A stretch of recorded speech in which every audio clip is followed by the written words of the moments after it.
everybody doing this lovely weekend that we have going on? Today is Saturday. You'll either see this tonight or hopefully tomorrow morning. So we hope everybody's doing well and everybody's recovered from, 4th of July, firework junkies that keep using fireworks 10 days after they're should be over. We are happy to be here. I think we have all your questions this time, so woohoo. Also, I think we have solved our problems with the format issue I was having earlier. This video may or may not, be a party to that. It kind of depends on how much video we actually get. So there's that aspect. But yes, we are happy that you guys are here. Hello, everyone. You guys leave the best questions. I cannot even tell you. They are so awesome. I don't want to answer them. You have to answer all of them twice, just because. So, during this crazy, crazy time in our nation's history, woo, and is it ever, we're going to take an hour of your time or so, chat with you guys and say hello. Has everybody selected their canvas for September's event, Change of Seasons, that I'm hosting? I certainly hope so. If not, get one quick. You got to hurry that up. You probably have one in your stash that will work fine. But if not, you want to think about that, because if you have to order it from overseas, you want to have time to get it here, right? So no procrastinating. Don't wait till the last minute. Grab it and take it over. Okay. So, what's happening around here? Where to begin? Do we have any other housekeeping matters? Not that I can think of. Okay, I can't either. So we're going to say that's a no. All right. If any of you have any questions about September's event, you can always leave it in the comments anytime between now and then. I have been, over the last few days, I've been trying to gather everything together that is going to go to the giveaway stack. It's looking like we're going to have about 14 or 15 small premium canvases. Those will be Raven Diamond Art, Diamond Art Club, Art Dot or Diamond Dots.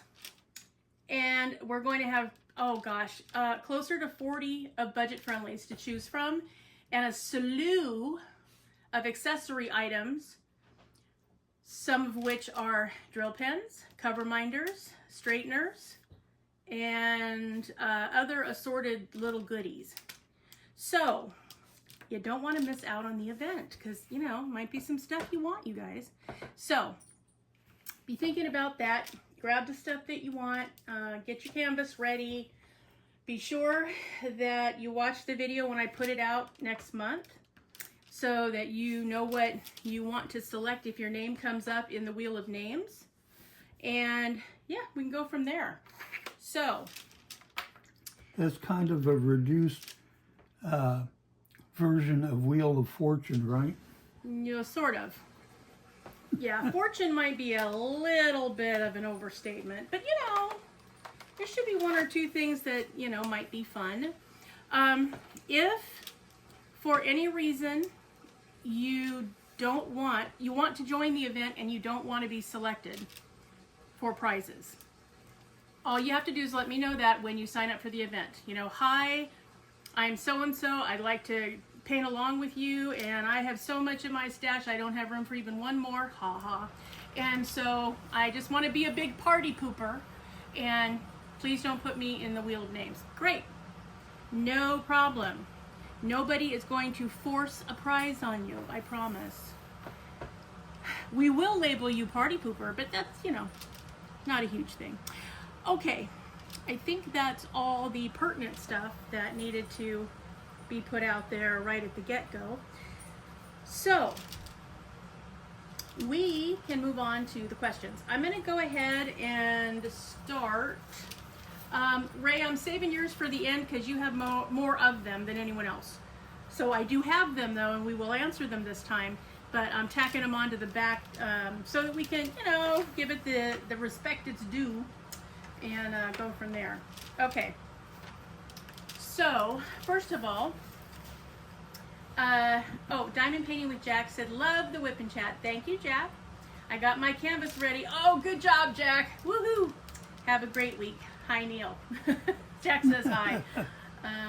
Hi, Jack. Yeah, but no question this week, Jack. Silly one. Okay. Joyce Shorter. Great WIP N Chat, y'all. Thank you very much. Appreciate that. Glad you're here. And Glitter Ghost. It's so nice that you're back. We missed you. You were a little MIA girl for a bit, right? She says, I love action movies. One of my favorites is Alien vs. Predator. Yes, girl, that's a good one. Like that one. Denise Hudson says, loved the WIP N Chat. Always enjoy hearing what you have to say. Oh, thanks, Denise. That's really nice. Thanks again for answering the questions. No problem. It's our pleasure. Okay, Neal, what's your favorite childhood memory? And the next question she has is favorite family recipe. I love horror. I love Silence of the Lambs, and Carrie is epic. Look forward to the next one. Yeah, girl, those are awesome ones. Okay, Neal, favorite childhood memory? Well, when I was a kid, until, I don't know, I was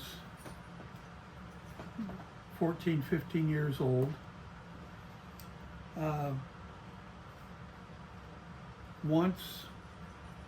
usually once, every summer, we would go up to the San Bernardino Mountains to a little place between Arrowhead and Big Bear called Green Valley. And my grandfather was part of a teachers association that owned a cabin there. And we would be able to stay in the cabin for like a week. And they had, a place you could go rent a horse and go horseback riding. There was a lake, and you could rent a paddle board or a rowboat and, go out on the lake, fish if you wanted to, hike around. When I got older,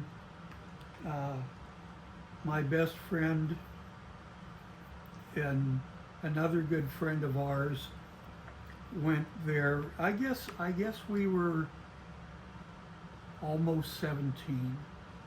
Oh, a dangerous time, and, but yes. We were no, I think we were 16. Yeah, because something else happened the next year. But so we were hiking around and got up on the top of some hills, and we could look down and we could see Lake Arrowhead. And we decided it'd be a good idea and a good hike to hike overland to Lake Arrowhead. And it was, oh God, it was a long hike. It was, I don't know, 12, 14 miles, something like that. And let me guess, you didn't take any provisions, huh? Well, we had canteens with water, and I had this huge ass honking machete. Of course you did. My best friend had a little day pack. And, so we took off. and it took us hours to get there. We'd have to get up on another hilltop to recheck our direction to make sure we were going the right way towards Lake Arrowhead. God. And so we finally get there, and it's late in the afternoon. It's like, I don't know, 5:30 maybe. And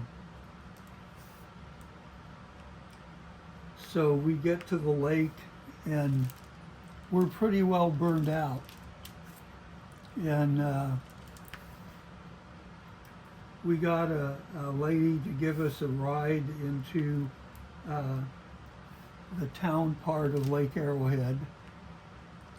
And then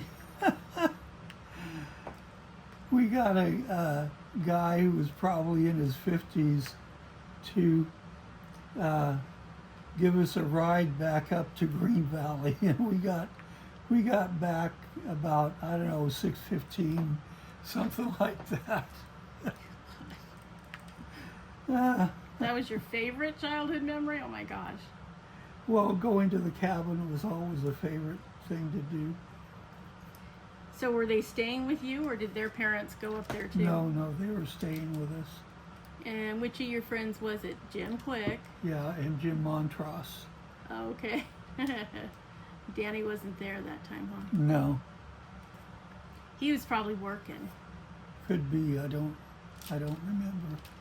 Okay. Do you want to go for your favorite family recipe while we're talking about Oh, it? sure. Well, I think my favorite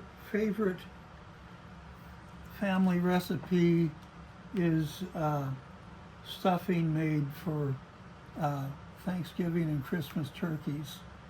It was originally my grandmother's on my mother's side, and then my mother passed it on down to me because I helped her make it a couple of times when I was a kid. It is pretty good, I will say that. And I don't really care for stuffing. I know, don't come after me. I like the mashed potatoes more than the stuffing. Okay, my favorite childhood memory. This will make you guys laugh. When I was 10 years old, there was a cool little toy that came out called 2XL. Some of you guys are going to be old enough to remember this. Some of you are going to go, what the hell is that? It was basically a little, it was a little tape player is what it was. It looked like a robot, and it took 8-track tapes. And you could get different 8-tracks for different programs. Like you could get like science and nature and all this other stuff. But basically, you put the tape in and it talked to you and it asked you questions. And then it had 4 little buttons on the front, and it gave you choices, and then you pushed whatever the button of the choices you wanted to make. And I don't know why, but I loved it. I absolutely loved it. And I wanted it for Christmas so bad. And I didn't get it. So then I asked for it the next year. I was 11, and I didn't get it. And I was crushed because my mother had decided, I don't know why, but she had decided I would, play it once and I would be bored with it, and she didn't want to get it because, electronic toys back then were a little spendy. I mean, when I first asked for it, it was 1977, and I think it was like $39.99, which was ridiculous for a toy back then. But now remember, this is the era before video games, right? Because now it's nothing to be, 3 times that. But back then it was a lot of money. And so she's like, you know what, I'm not investing in that, What else do you want, kind of thing. And I asked again when I was 12, and I figured I probably wasn't going to get it, but I still really wanted it. I don't know what it was. There was something about it. I just loved it. First of all, I loved the voice that was on the tape that was supposed to be the little robot, because it was, I don't know who did it, but it was hilarious. That voiceover actor should get bazillions of dollars because it was amazing. So it even told jokes and then it giggled at itself. I mean, it was great. And to my utter surprise and shock, Christmas morning, like the 3rd present I opened, I got the 2XL I was so excited and I loved it. And I ended up collecting all the programs for it. I would, because I had an allowance. It wasn't very much, but I saved and saved and saved till I could buy the next one and buy the next one. And I loved it, you guys. And the nice thing was, it could play regular 8 tracks, and so you could play like, your favorite music, and its eyes would flash to the beat. And so it was a great little, it was sort of a boombox before there were boombox kind of thing. Yeah, I absolutely loved it.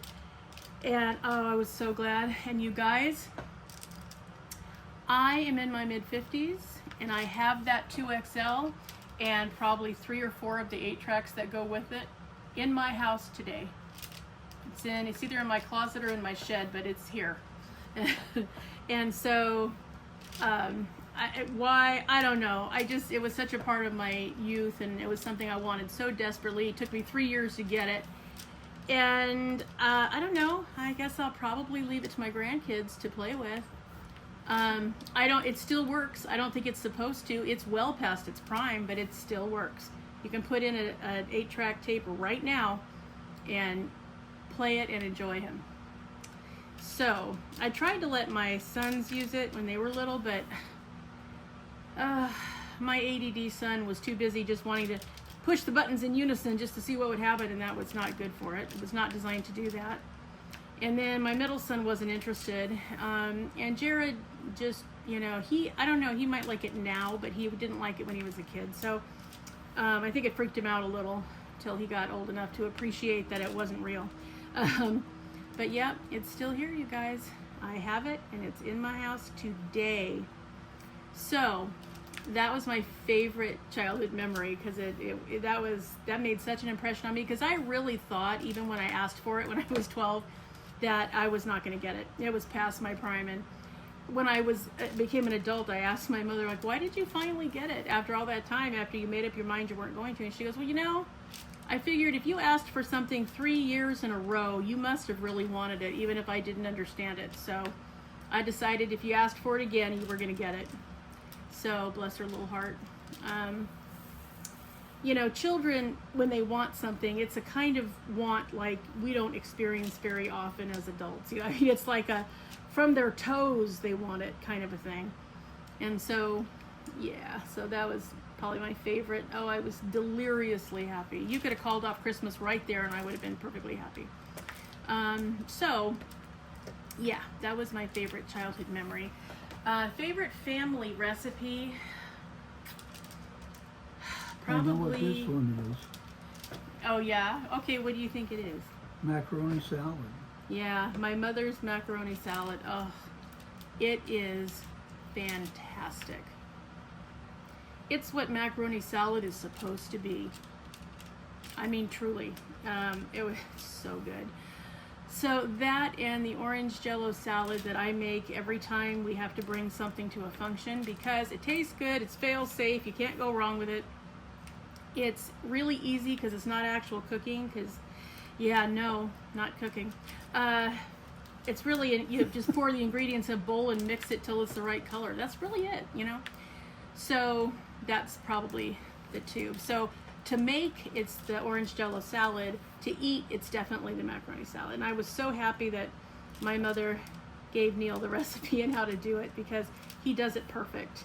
So, oh, it's so nice, because I miss her every day, and I miss her being here to make it and talk about it, and just, I miss everything about her. I miss her laugh. I miss everything. So, but when Neal makes it and it tastes just like hers, I'm like, oh, it's like having her here. It's so awesome.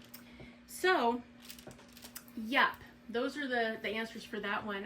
Thanks for the questions, Denise. Okay, Jedi Master. Hey, girl.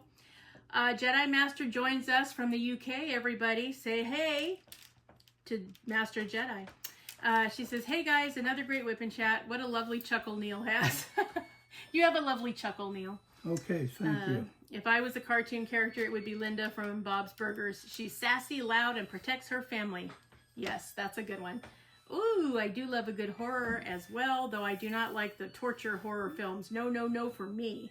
Yeah, I hear you. I feel that way too. It's like I'm not interested in the gore if it has no real purpose other than to be gore. It has to have a plot with it, kind of a thing. Let's see. I also like sci-fi films. A good whodunit set in the Victorian times are good. Oh, come on, girl. Are you really Sherlock Holmes now? Really? I know you're British, but come on, really? Classic films like Brief Encounter and Jane Eyre. Really, if anything interests me, I'll watch it. We saw Quiet Place day 1, and that was okay. Yep, we saw that too at the movies not too long ago. Anyway, for a question. There's a lot of paranormal hunter videos and shows about that, but would you stay in a haunted house or go ghost hunting? And the other question she has is, you are off to a fancy dress party. Who would you dress up as? Hugs to all, and I hope Finn has sweet dreams. Well, thank you, Jedi Master. He is. He's about 6 days in now. Sleeping soundly, doing beautifully, just really sleeping the day away. Merlin joined him 2 days ago, so Merlin's asleep now too in his tank. And is that normal? No, not really normal, but I kind of thought this might happen. One, because brumation was really hard this year, and I talked about it on my other channel, Finian's Lair, that the dragons were acting weird. They were not just going down and staying down. I mean, Ruby did, and at that time Smolder did, but the boys, Merlin and Finn, I mean, they were up and down and up and down, down for a few weeks, up for a week, down for 2 weeks, up for 2 weeks, down for another couple weeks, then up for a week. I mean, it was chopped up and awful. So they didn't really get recuperative rest that they would normally get in a brumation. So, and then, when we got finished with that and it was spring and they got up, then it takes a lot of energy to act a fool during mating season. I mean, nobody had a chance to mate, but that did not stop them from acting a fool. So that was exhausting for them too. So they were just kind of doubly wiped out. So I'm hoping they get a couple weeks in. If they could get a month in, I'd be really happy. And so I don't know what this will do to their brumation schedule, for this fall, winter coming up. But you know what? I'm just going to go with it, because what can you do? You can fight a dragon. You know that. You have a couple of those dragons, so you feel my pain on that one. So, but yes, so the boys are asleep. Claire is perfectly fine. She's awake and watching every move we make. She's a big girl now. She's almost 350 grams. Yes, she is. So she went from behind schedule to ahead of schedule. She's beautiful. She's funny, and she's so smart. Oh, she's smart as a whip. And no seizures, guys, for almost 6 weeks in a row, which is fantastic. And her tremor is even a little bit better. It's not bad at all like it used to be. I mean, if you didn't know she had it, you'd probably miss it, but, and I think it's going to be probably a permanent part of her fixture, which is okay, because she can have a perfectly normal dragon life and have the little tremor. The seizures would have been a problem, but she's not having any. So, cross your fingers that that's a permanent thing. And of course, Miss Ruby, who is completely healed from her surgery and, in full diva mode, as one would expect. So she's working on her tan this morning under her basking light and just doing fine. So that's just your update on the dragons. But yes, thank you for your good wishes, and for your comment, which is pretty cool, and your questions. So you can start, Neal. Would you be in a hunter video, a paranormal hunter video, or would you go ghost hunting, or would you stay in a haunted house?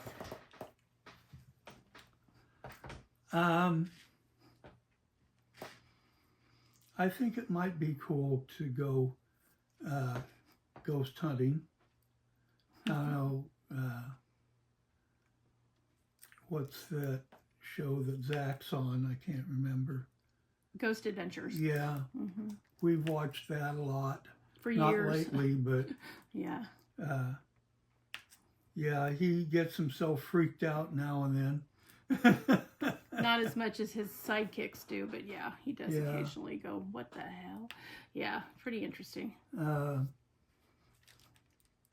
But yeah, I think that could be interesting if I could stay awake.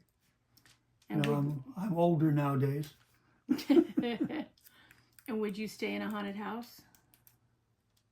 Not to live, no. Well, I think she specifically said, oh, she just said, would you stay in a haunted house? And she didn't say for how long.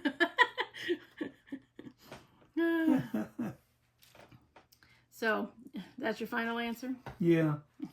Okay. Okay, so ghost hunting. No, I would not go ghost hunting because, you know, that negative energy, call it what you want. I don't care if you call it ghosts, spirits, or, you know, energy or whatever it is. That stuff attaches itself to people. Like, I don't want to bring that shit home. Oh, yeah, it can, huh? Yeah, no, I'm not doing it. So no, I will safely watch it on a TV where I'm not part of the show. And if you notice, if you see a lot of those shows, most of the time, especially if they're going into a location that has had paranormal activity, they do some kind of ritual before they start. Either it's, you know, they pray or they ask, you know, for a hoodoo priestess or, you know, a pastor or a reverend, somebody to bless them, or, you know, some kind of, you know, they ask for the protection of the white light. So whatever they do, whatever their belief system is, they do that before they get started in the hopes that it won't attach to them and, you know, go home with them. So, yeah, I'm not tempting fate. We don't understand it enough to know one way or the other exactly what it is, what goes on. You know, no, nope, not tempting fate. Thank you. Anyway, we've seen a lot of shows that are based in an actual story of objects that have carried negative energy. Sometimes we call that a curse. Sometimes we just call it negative energy. Where, you know, people's lives were way disrupted because they got some little trinket from somewhere that they shouldn't have gotten it and it shouldn't have been. So Like a divot box. Yeah, like a Dybbuk box, or, you know, Annabelle, you know, the Annabelle, the doll Annabelle. Yeah. You know, they had all kinds of problems with that. People that Robert. Yeah, Robert. He's another doll that's very creepy. And, you know, sometimes it's a statue, music box, utensils, cutlery. I mean, it could be anything. So, yeah, no. Would I stay in a haunted house?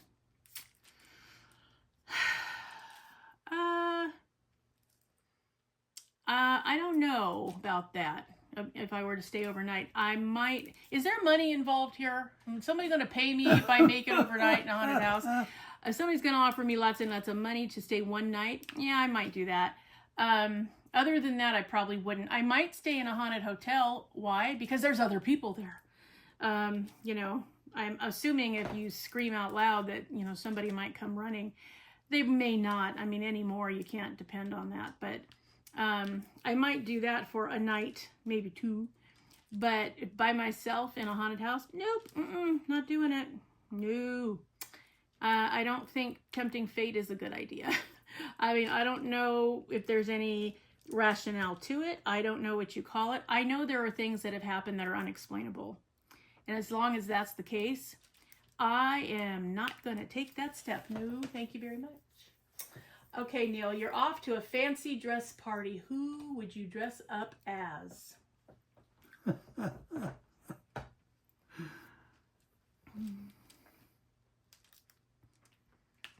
Well,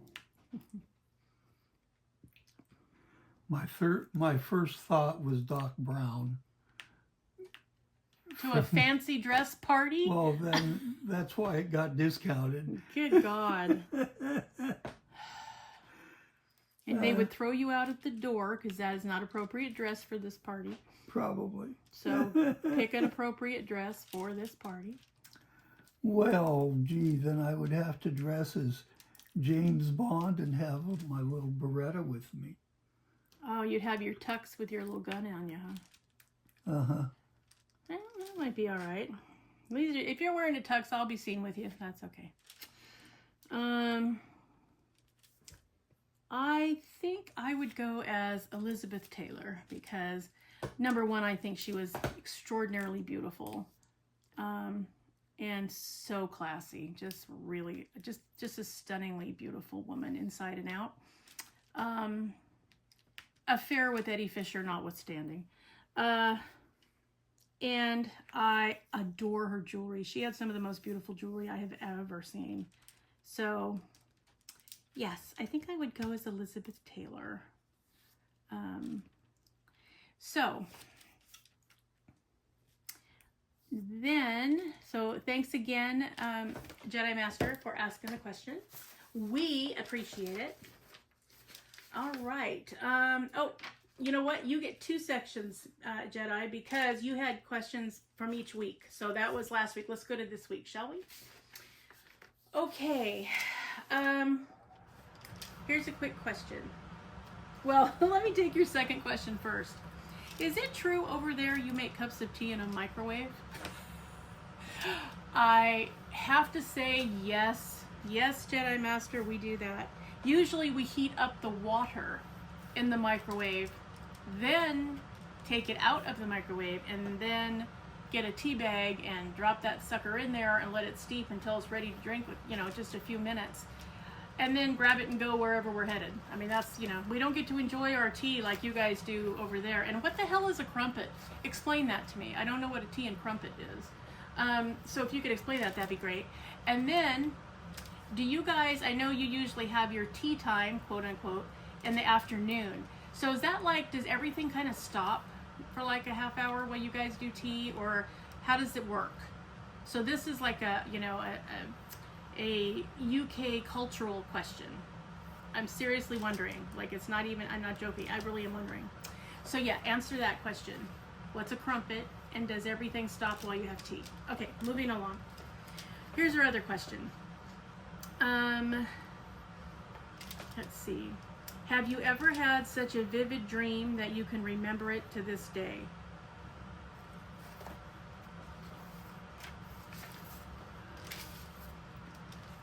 Well,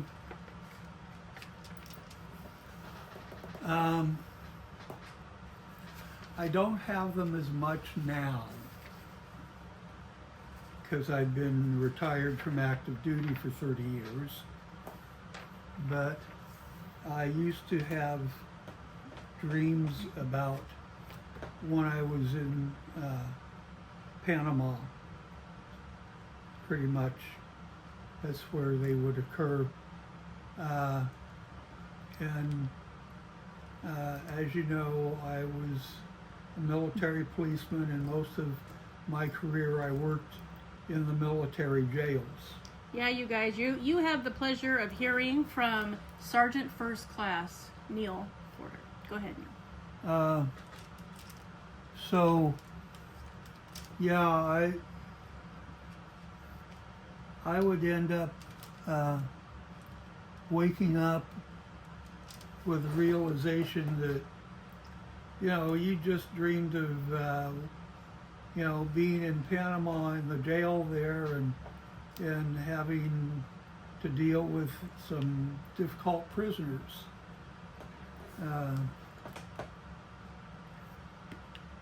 We had this one guy, oh my God, he was, okay, he was from the Dominican Republic, and he was an infantryman in one of the units, and he was dating this Panamanian woman, and in Panama, their military is called the Guardia Nacional, and 98% of them perform law enforcement duties, and the other 10% are actually militarily trained to the point of being able to perform, military function as an infantry unit. So one of these guys, the Guardia Nacional, was hitting on this woman that this guy was dating, and he didn't like it. He stole an M16 rifle from a mess hall and hid it in the jungle, along with a couple of magazines, and he got some ammunition from somewhere. And he ended up hijacking a taxi and having him drive into downtown Panama City, where this Guardia Nacional guy was performing traffic control. Old-fashioned traffic control when you're out there in the intersection actually directing the traffic. Did they wear white gloves? They did. Wow, okay. And so he had the taxi drive through the intersection, and he opened up on this guy with the M16 on full automatic and emptied a 20-round magazine. Ooh. Hit the guy in the foot. Oh, seriously? Serious. Oh my God. Wow. And then was at large for like 2 weeks, and finally turned himself in to military authorities because he sure didn't want the Panamanians to get him. And so we had him in our jail. And at least 2 to 3 times a week, we would have to fight with this guy, physically fight with him, because he would refuse to follow orders, and we, had no other recourse because, he was a danger to other prisoners. He was a danger to the custody and control of the jail.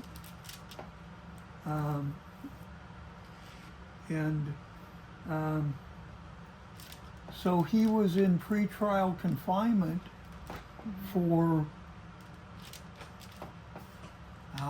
10 weeks, something like that, before he went to trial. And he wasn't very far up in rank.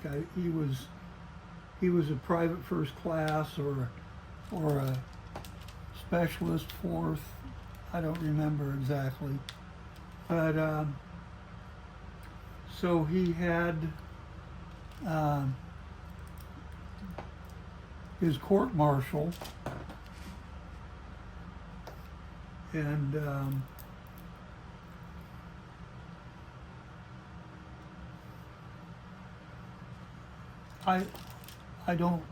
it had to have been a general court-martial rather than a special court-martial with the sentence that they gave him. I don't want to go into all the different court-martial types, but there's 5 different types. That will probably come as a surprise to the civilians among us. You might want to, do you want to just tell the types? Well, let me finish this story and then we'll get into that. Okay. So, the court-martial gave him 10 years confinement reduction to lowest enlisted grade, forfeiture of all pay and allowances, and I said reduction to lowest enlisted grade. So about a week after that, one of us got him on a plane and escorted him to the disciplinary barracks at Fort Leavenworth, Kansas. And Because of the length of the sentence? yes, if you have a sentence of longer than 2 years, you go to the disciplinary barracks at Fort Leavenworth. If you're an officer and you get sentenced at a court-martial, you go to Fort Leavenworth. So sometimes rank doesn't have its privileges? Is that what you're trying to say? Yeah. So, different kind of court-martials. There's a summary court-martial, which is overseen by one officer, usually like a captain or a major. And they can give different kinds of punishment, but no confinement longer than 30 days.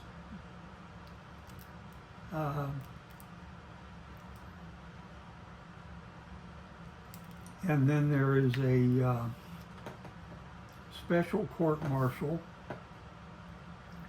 which traditionally is overseen by a board of 3 officers or 2 officers and a senior enlisted member, and they can award sentences in confinement up to 6 months. And then they have what is called a BCD special. BCD is bad conduct discharge, and it is overseen by a military magistrate. And the military magistrate can award a bad conduct discharge and sentences to confinement up to 2 years. I guess there's only 4. And the last one is the general court-martial, which is supposed to be overseen by a board of 5 officers. And they can give punishments to confinement of life, and they can even give the death penalty. Who enforces it if they give the death penalty? That's a good question, because to my knowledge, for many, many years, the military has not executed anyone.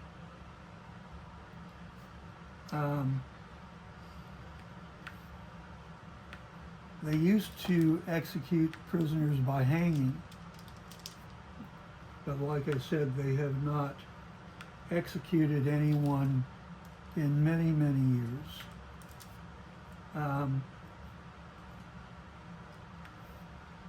When someone goes to the disciplinary barracks, sometimes,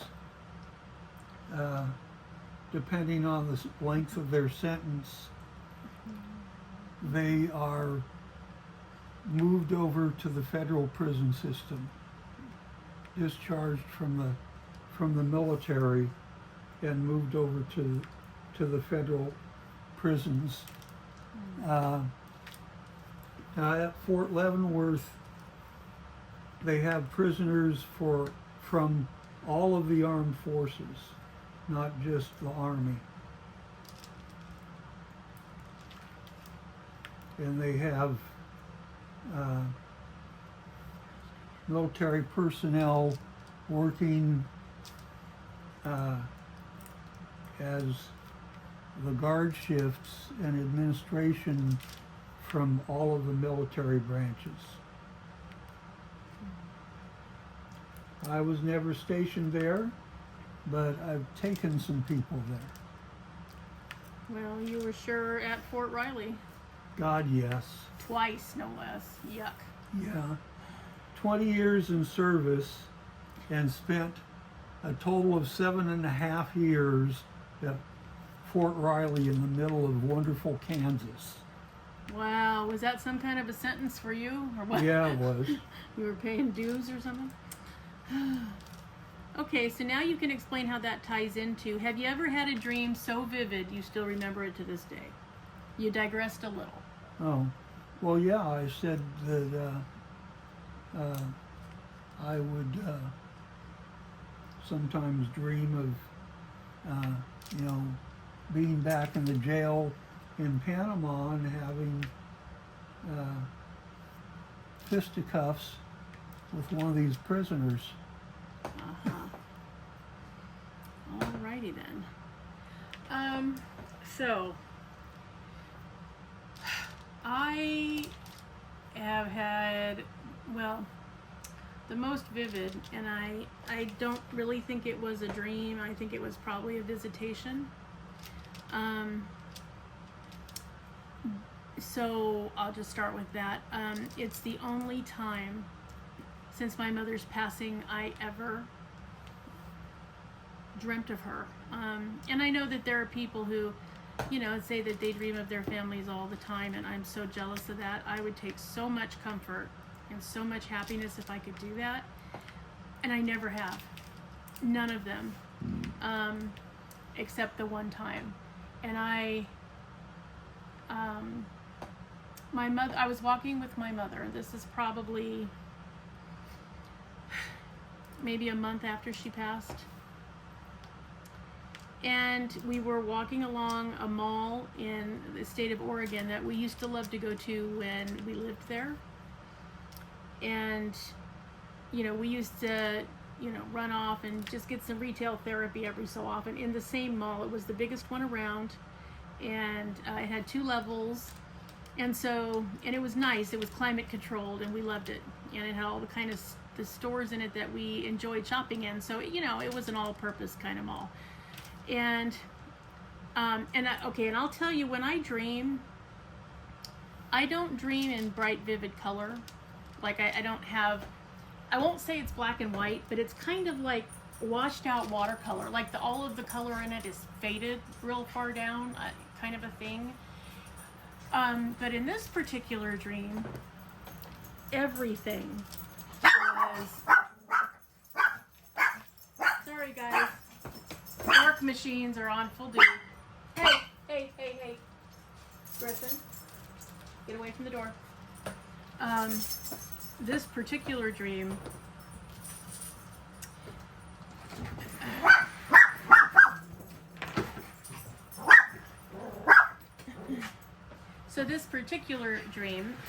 we were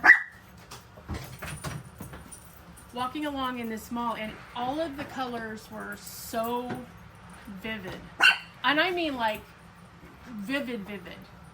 And I looked over, and she was walking next to me on my left, and I was aware that shouldn't be the case because she had already passed. And I'm like, and I said, Mother, what? And she goes, shh, we don't have a lot of time. I need to talk to you about a few things, And so she told me a couple of things that I keep private and to myself to this day. But one of the last things she said was, you know, you need to make sure that you look after your father. This is going to be hard for him. I'm like, well, you know, I'll do the best I can, you know, of course, but what about, and then we walked a little bit more and then she was gone and then I woke up. But I remember the smell of the food court, and I never have other sensory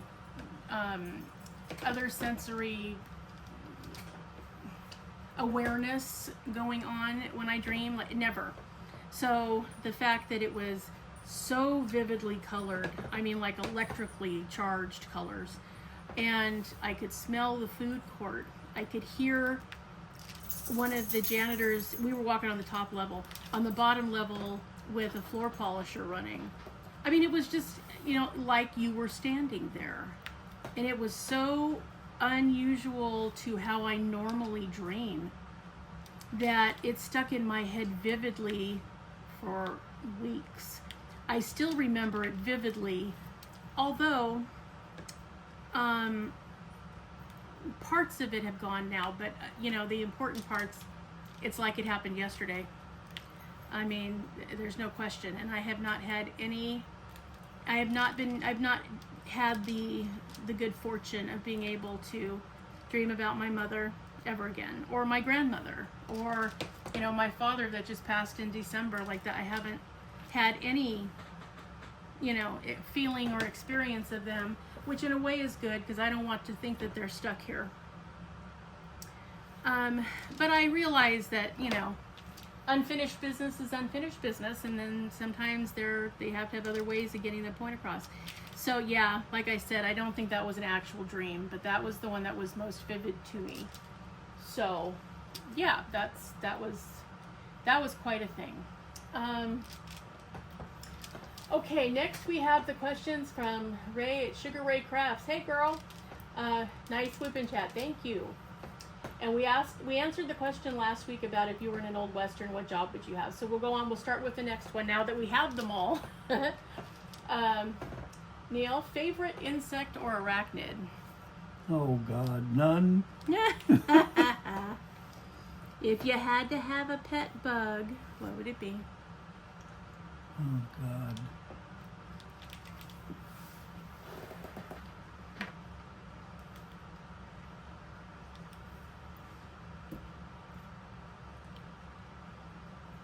I don't know, maybe a scorpion. Oh, going for the danger zone, huh? That's all I could think of.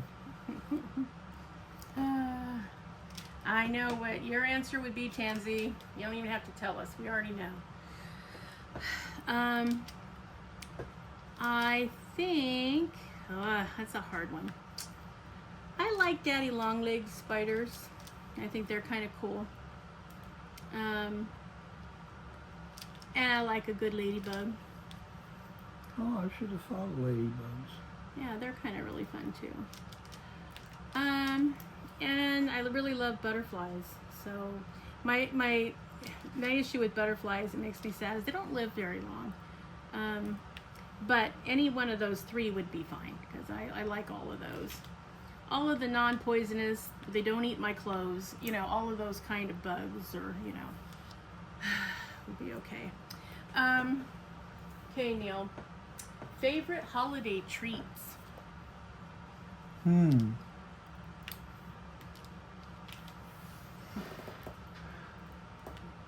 Cookies, I guess. What kind of cookies? Snickerdoodles. You took my favorite on purpose. Of course. You're supposed to think of your own. God. Didn't anybody explain the actual instructions to you? All right. You want to add another one? You can have two if you want. Probably chocolate chip. Okay. For me, I mean, Snickerdoodles are my favorite cookie, along with chocolate chunk, like the chunky chocolate in it for cookies. But I like those year round. I don't like just to have them at the holidays. Okay, holiday treats. I love a good chocolate dipped peppermint bark. Oh, so good. That chocolate mint thing together, to die for. So I love those. I love a good Rice Krispies treat at any time. And really good made from scratch fudge. Oh, not with a fancy, strange flavor, just good old chocolate flavored fudge. Love, love, love all of that. So, okay, Neal, this will be fun. Are there any words you have trouble spelling and or saying?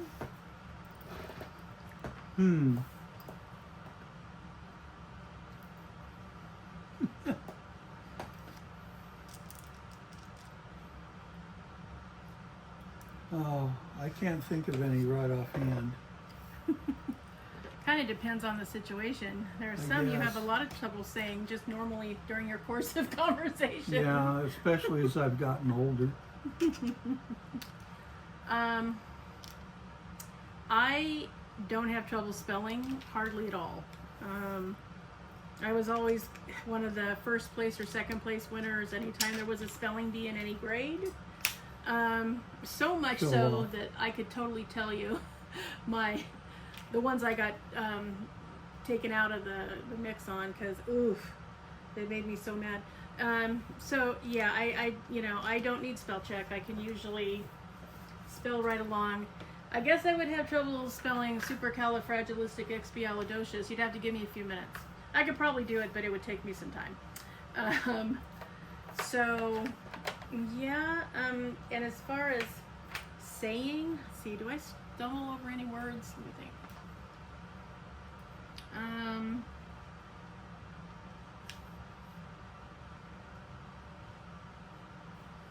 I used to have trouble, occasionally I'd run across a word in a book and it would take me by surprise and I'd have to try to figure it out. When I was in elementary school, I didn't know, picturesque, I always said picture skew because that's how it looked. And then I took 4 years of French in high school and now I don't say that anymore. Now I know what it says. But yeah, other than that, I mean, if it's a word in another language that you can't use our phonetic way of spelling, I would probably stumble over it. But as long as I'm speaking my native tongue, I'm okay. Foods you hate, Neal. I don't do jelly beans. Weirdo. And I don't like black licorice. Definitely weird, but okay. What about that? Anything else, or is that it? That's all I can think of offhand. Okay. I don't like peas at all, or lima beans, or Brussels sprouts. Other than that, pretty good with most anything else. Yeah, she's greatly reduced my vegetable diet. Yeah, he eats some of those weird things. I do not. And then I can't really tolerate a lot of red sauce. It's hard on me since I had my gallbladder out 35 years ago this year. Yeah, that was a tough one, and I had to find out kind of the hard way that I wasn't tolerating certain things. I had to fight and desensitize myself to salad because I wasn't going to give salad up, but I gave up a lot. And so occasionally when I do have red sauce, like if I'm going to eat pizza or something, I pre-medicate so it doesn't hit me quite as hard. Or I avoid it. If I'm having pasta, I just don't have red sauce. I like pesto sauce, so I have that a lot. I like marsala sauce. Any kind of a wine sauce is okay with me. Not a big fan of cream sauces too. I don't really care for Alfredo. So, you know, yeah, those are the kind of things. I don't like tapioca pudding. And I think it's just a texture thing. I want pudding to be smooth, and the fact that it's got little crunchy, squishy things in it bugs me. It's not the taste of it that I mind. I just don't like the two textures together. I don't know. It's weird, I know, but that's kind of how I feel about it. Other than that, it's hard to find a food that I really hate. I mean, some I like more than others, but yeah, those are probably the ones that if you put it in front of me, I'm not eating it. And really strong tasting fish. I like the shellfish and the kind of fish that's, you know, not overly powerfully strong, like cod. Cod is my favorite fish and chips. And I'll eat halibut, but you start getting into the trout and the things that you catch on your own, nope, not interested. Crustaceans, all day long. Love crustaceans, but yeah, rest of it, not so much. So, okay, Neal, what's your favorite way to spend a day off?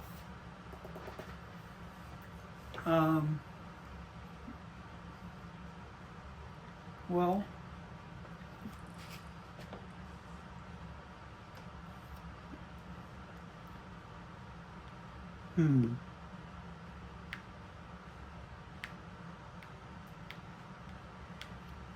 probably watching a good movie, going to a movie, reading,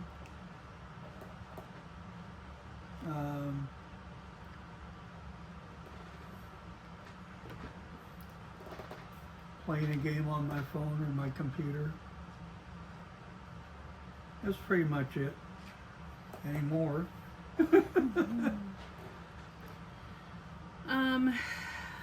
I like to spend a day off. Well, I like to spend time with my family. I like to go to a movie unless it's miserable weather, in which case I'm okay staying home and streaming a movie.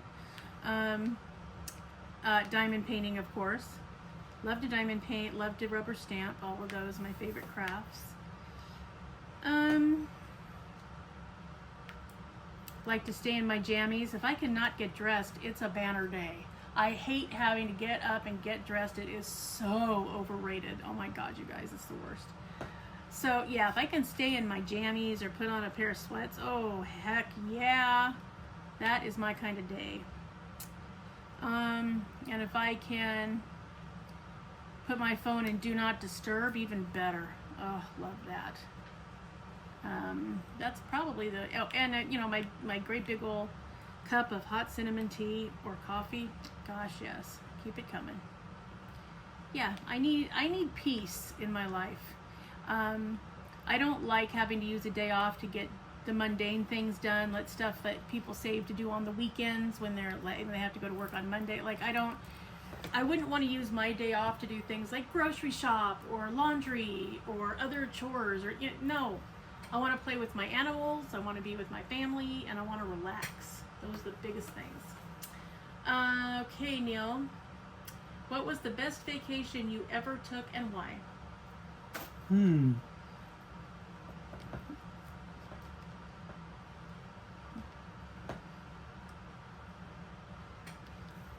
Well, I think that it was the 4-day cruise that Wendy and I took a few years ago. Was our 15th wedding anniversary. Yeah. And since neither one of us had been on a cruise, we decided to go. Okay, now you can tell. Yeah. And we had a lot of fun.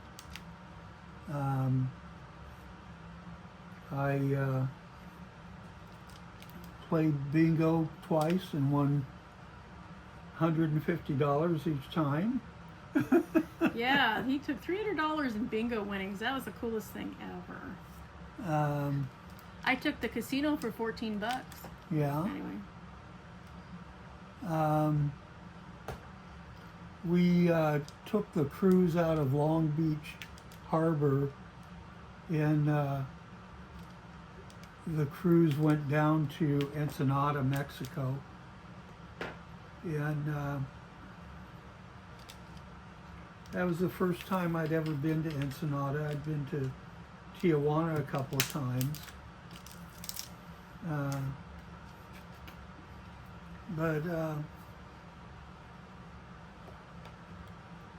it was a fun time. I don't remember. Do you remember what we ate there in Ensenada? I don't think we ate in Ensenada. I think we waited till we got back to the ship. Oh, okay. Because, Yeah. ooh, they had good food on the ship and you could have all you wanted, and that was so much fun. Yeah. I must have hit that ice cream bar, I don't know how many times, but ooh, it was delicious. So good. Yeah, that was a lot of fun. It was a 4-day cruise, and we really had a good time. Yeah, we did. If you've never gone on a cruise, you definitely should go once, at least once. For me, once was enough. It was hard for me to get used to somebody making my beds and taking care of my room, and yeah, I don't know, it felt strange because I'm not used to that kind of stuff. So I was ready to get back to, having my own life and having it be private and only inviting the people in that I selected, that kind of thing. But yeah, it was really nice to be spoiled for a little bit. It was a lot of fun. Yeah. And yeah, they, you could get, I guess I'd call them special meals in a private dining room where you were really catered to. Of course, it cost you an arm and a leg and 7 toes. Pretty much. I mean, we stayed in the regular dining room, and we got window seats every time we went in there, which was great because then we got to see, outside the ship while we ate, which was kind of cool. And boy, when we were really out at sea on one of the days where we were not anywhere near a port and weren't going to be for hours on end, you look out the window and all you see is ocean, and it's so vast, and you're like, wow, is this how the Titanic people felt? Because, woo, you feel like you're very tiny out in the middle of nowhere. So, but they made us a little anniversary cake with a little heart on it made out of frosting. It was adorable. We ate it too, by God. That's So. back when our diabetes wasn't so bad. It's still not that bad. We're lucky that That's true. We have an extraordinary endocrinologist, and we have great control over diabetes, and I'm so happy about that. Okay, Neal. Oh, I guess for me, what was my favorite vacation? I liked our honeymoon, which was really only a long weekend because of the kids we had. But we went to Big Bear. Neal's sister had a timeshare in Big Bear. So we got to go and stay in that for our honeymoon, and really got to go through the town, which is adorable, by the way. And we had such a good time. And Big Bear Lake, which is really pretty too. I mean, it was wonderful, and it was just us, and it was peaceful, and it's the only movie theater that I've ever been to, out here anyway, that had caramel coated apple slices for something you could buy at the concession stand with sprinkles. Oh, I died and gone to heaven. That was some good stuff. So, yep, that was a good time. I enjoyed that a lot. Okay, Neal. What was your favorite age growing up? Oh, wow. I know, she has good questions. Making us think, Ray.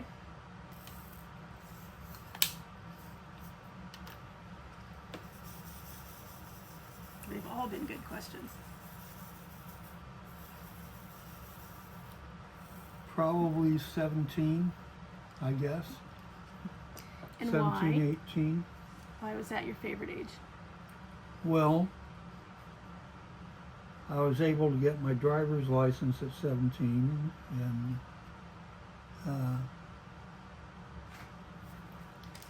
my sister got married.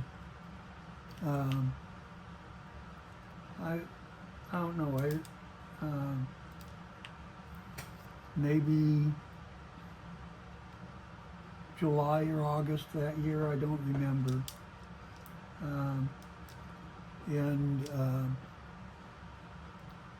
Her new husband had this, oh my God, it was a tank.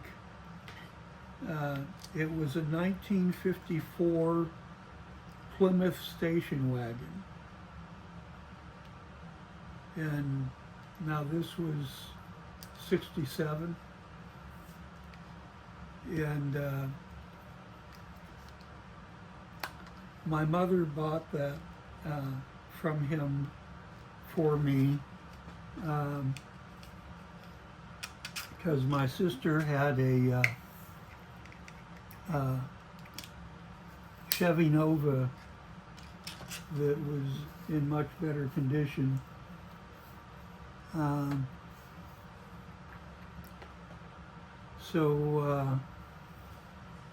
Yeah, I got to have that that thing, and you know, the only thing that I could really say that was really good about it was it was wheels. A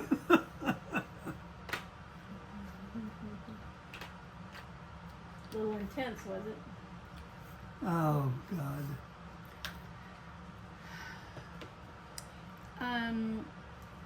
For me, I think my favorite age growing up, probably 16. I enjoyed that because you don't really have like all of the pressures of being an adult, but I was making my way through high school. I wasn't a freshman anymore. I was dating who would become my first husband. I had a car, because I'd gotten a car for my 16th birthday. I had a job in a library that I liked to do after school. And so I had some money most of the time, even after I bought gas, which didn't used to cost everything you had in your pocket.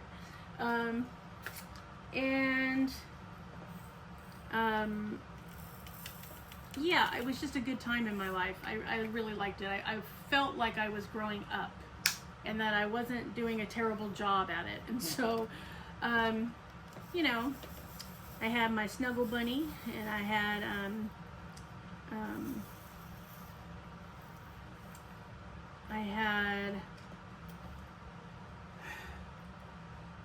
a job that I liked, and that was quiet and climate controlled.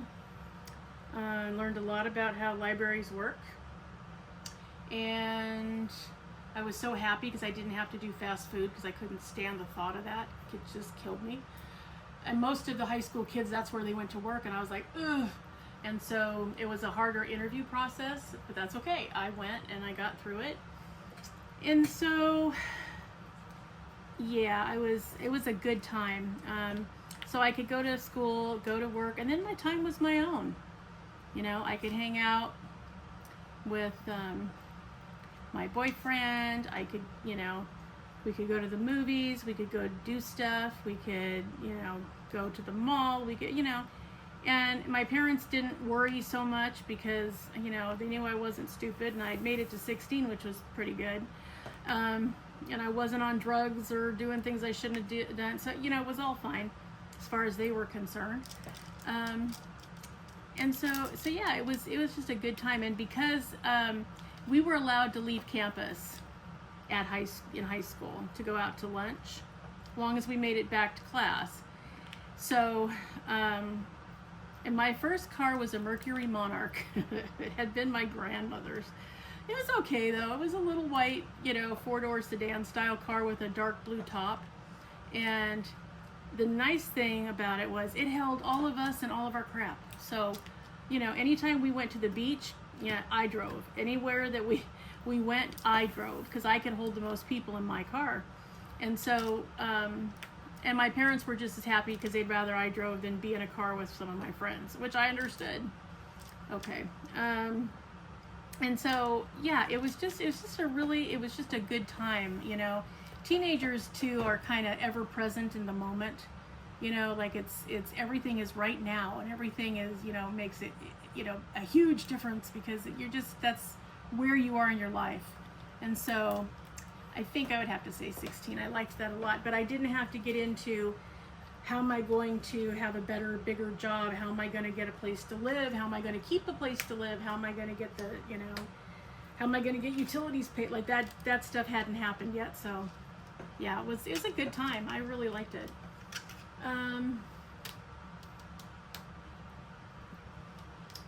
What was the last thing you read and how did you like it? Oh, I guess before we lost our Kindles. yeah. I'm so stressed about that. I don't remember the name of the specific book. I was reading a book series by a author named Schmidt, I think was his last name. And I like historical fiction books, or you know, books based on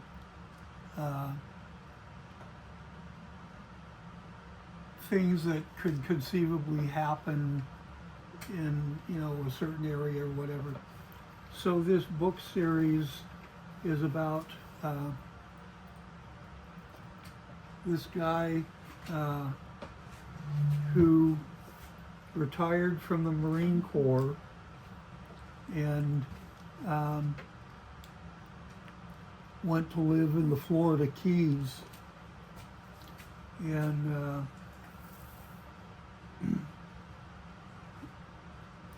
he initially wanted to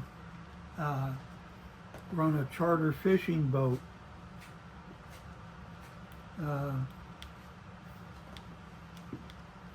But things happen and he gets involved with a friend of his who gets him employed with our government doing counter-espionage. And it goes on from there. I think I was on my 5th book in the series when we lost our Kindles. Yeah, that's been such a bummer. I have really missed it. I was reading book 28 of 31 of the Samantha Moon novels by J.R. Rain, and really enjoying it. Like, it was really like, darn it. And I had just downloaded the latest book from both Dean Koontz, who's one of my favorite authors, and Stephen King, who's another one of my favorite authors, and didn't even get to read the prologue before the Kindle went MIA. So so frustrating. But yeah, those are some of my favorite authors. So I try to get theirs as soon as I can after they come out because I enjoy the books so much. When I was younger, let's say 12 to 25, I was glued to Stephen King. Loved his stuff. Still like it, but now I actually prefer Dean Koontz because, I don't know, it's a little bit more intellectual, which I kind of like, and he usually has some kind of paranormal aspect to his books. So I like that. And so, yes, missing that because I would like to be reading all those things. I mean, I've always been an avid reader, so to not have my Kindle is killing me. So, all right.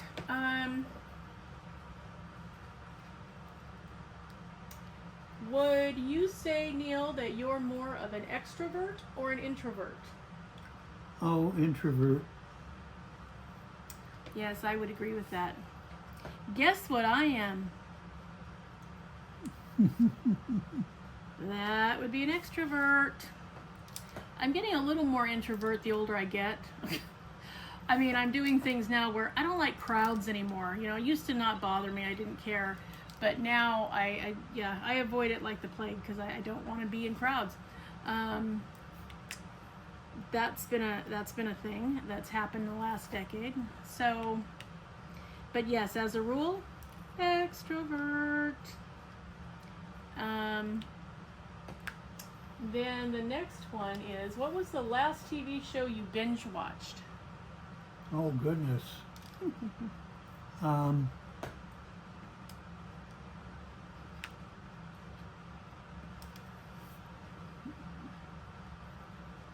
Well, we've been trying to watch this new House of Dragons series. Yeah. But other than that, I guess it would be, oh, what the hell is it called? The one, the Dragon series is off of originally. Game of Thrones, yes. Yeah, that would probably be the one that was the biggest binge watch, because we didn't come into it and didn't start watching it because we weren't going to watch it, and then we had people we know practically assaulted us to watch it. So we didn't come in though till after the 3rd season. So we had to go back and watch 1 through 3 and then 4 through 6 as it came on. So we got on the bandwagon kind of late, so that was a major binge watch. In addition to House of the Dragon, which we are a couple episodes behind, we will catch up though. We've also been trying to watch the new Star Wars series, Acolyte. I think we're maybe 1 episode behind on that one. So those are probably the latest ones. So yeah.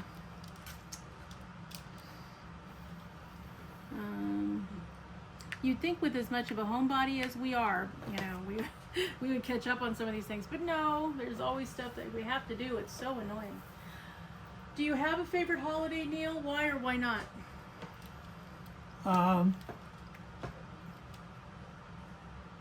Well, I think my favorite holidays are Christmas and 4th of July. Okay, and then you have to do the why or why not part. Well, 4th of July, I always like the fireworks and everything. And, celebrate our country's birth. And Christmas is always, a good time with the family. And I just enjoy that. Okay. Yeah, for me it's definitely Christmas. My birthday's the week before, so it's nice because everything's always decorated for my birthday. Everybody's always in a good mood because everybody's being reflective on the year and getting ready to be with their families for the holidays. It's a good time. It's a good time all the way around. People are in a good headspace, and everything's pretty to look at. There's music in all the stores. All the traditions come out of the woodwork that you don't always do the rest of the year. So, yeah, definitely my favorite. And it's cool weather. My God, you guys can have this summer and really flush it, because no. So yeah, that's been permanently and forever will be my favorite, is Christmas. So all good things happen at Christmas. So yeah, that's my fave.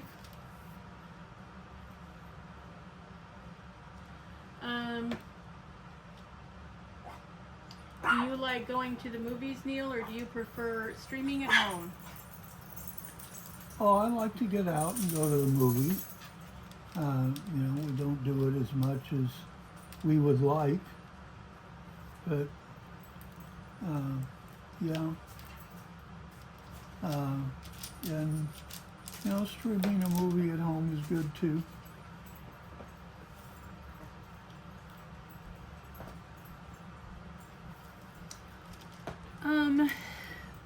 I like going to the movies. I think that's a lot of fun, especially if I can go during off hours when there's not as many people there.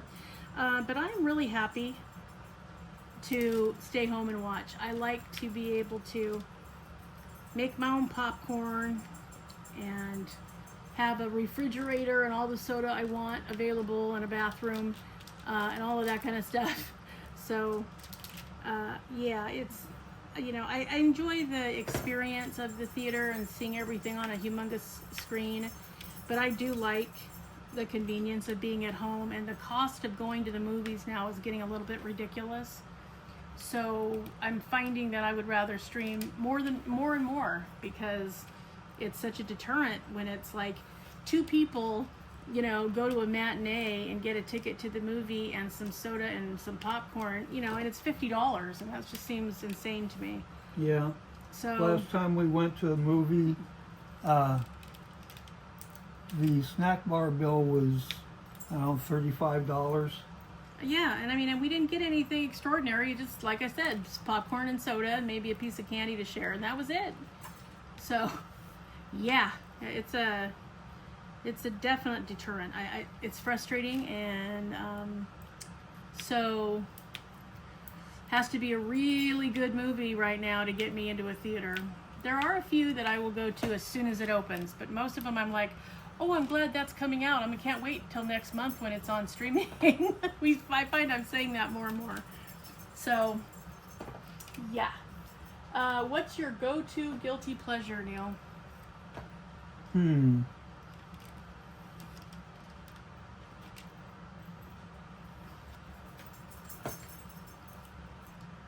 Well, pie if it's available. Well, be specific. What kind of pie you want? Razzleberry or boysenberry, pumpkin, cherry. Yeah. Is that the only one? Well, potato salad, of course. Oh gosh, you and your potato salad. Yee. For me, well, my non-edible guilty pleasure would have to be Buffy the Vampire Slayer. And since I have the full DVD set, every episode, when I just want to chuckle blindly or empty my head, I will put in a couple of episodes of Buffy and just crack up over it. So I enjoy that. My edible guilty pleasure would have to be a pint, more if I can get it, of Haagen-Dazs coffee ice cream. Oh, love it. Love it. If you ever wanted to trap me, all you'd have to do is use that for bait. I'd walk right into your trap. That's definitely my favorite guilty pleasure. The Kai tea fraps, though, at Starbucks also kind of keep me coming back in line. So, yeah, those are the biggest ones, I think. How old were you when you had your first celebrity crush, and who was it?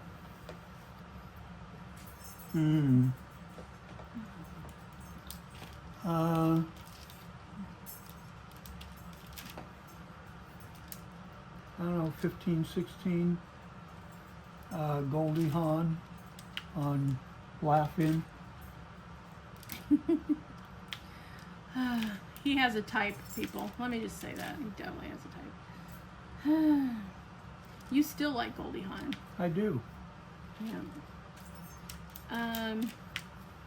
My very first celebrity crush, I was 13 and in 7th grade, and I loved Christopher Atkins. Everybody remember Blue Lagoon with Christopher Atkins and Brooke Shields?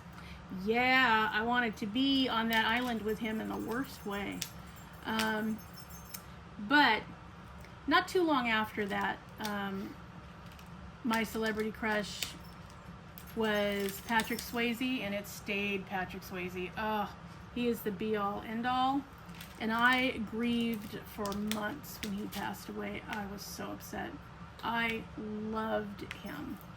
To me, he was the perfect guy. You know, he was the type of guy I always wanted to find who, you know, a man's man but had a good heart. And we don't need even to talk about how much of a tall drink of water he was.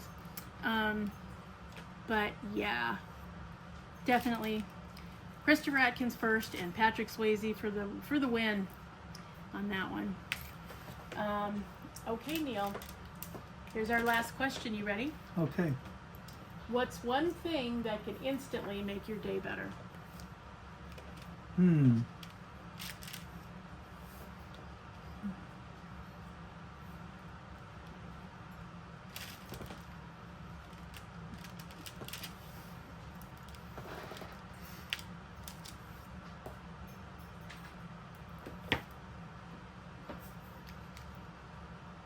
Well, maybe being able to sleep longer.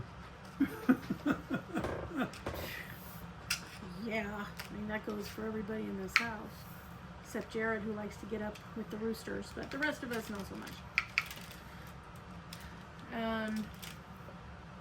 Can make my day instantly better.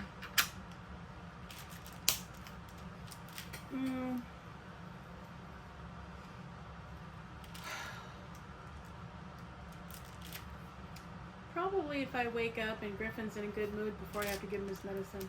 That's always helpful.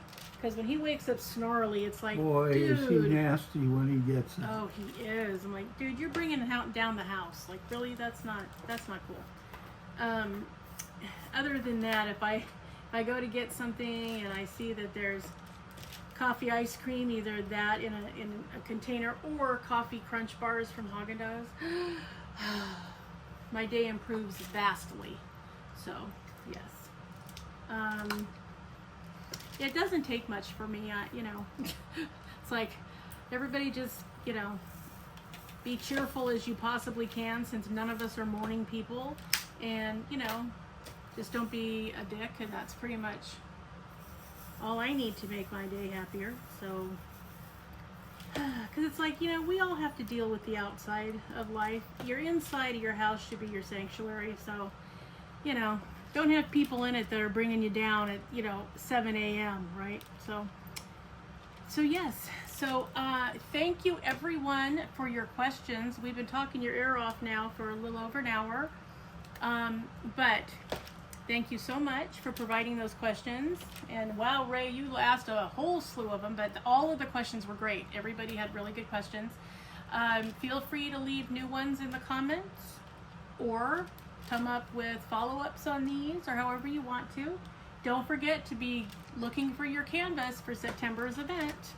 That I hope is going to be a fun event. I really am hoping so. If not, well, you will be lucky enough to participate in the one and only giveaway event for my channel. Everybody, have a wonderful rest of your weekend. New subbies, thank you guys so much. I can't believe it. I'm at 801. I don't even know what to say. I don't even know how that's even possible. My God. So thank you very much, new subbies. I'm so thankful you're here, and welcome to the Diamonds and Stuff family. True Blues, all my True Blue lifer subbies, all you lifers that keep coming back and leaving comments, thank you for coming and spending some time with me. I adore all of you. You know that. I hope everybody has a wonderful, wonderful, wonderful day. And, you know, take care of each other. Be kind to one another. Practice random acts of kindness, because you never know whose day you're going to be improving or whose life you may be saving just by the fact that somebody cared enough to be nice to them. Some people never get that. So, you know, do the small stuff. And we are going to see you next week in the next WIP N Chat. Don't forget, questions are better than having us do trivia. We adore you guys. Have a wonderful weekend. Have a great week coming up next week. And do something nice for yourself, because you know you deserve it. Okay, Neal, you have anything you want to add? Just have a great week. Don't do stupid stuff. get yourself hurt. Yeah, really. And oh, people stay hydrated, because some of us are in way too hot a climate. Do not think that you don't need to drink enough water. You really need drink more than you think you need. Okay? And remember, always be a dragon. Spread your wings. Protect those you love. Have fiery passion. Stay strong, slay your fears, and always fly high, rise up, and soar. All right, everybody. That's it for us. Have a great rest of your day, and we will see you in the next one. Bye-bye. Bye.